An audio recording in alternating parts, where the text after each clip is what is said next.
ang isa sa pinakamalaking proyekto na natapos ng Department of Transportation ay ang privatization ng Manila International Airport. No?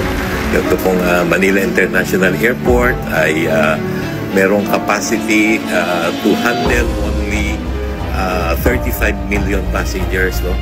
But sa kasalukuyan, meron na pong almost 50 million ang hinandle natin. No? In fact, yung report ng NIA nung January 1, no?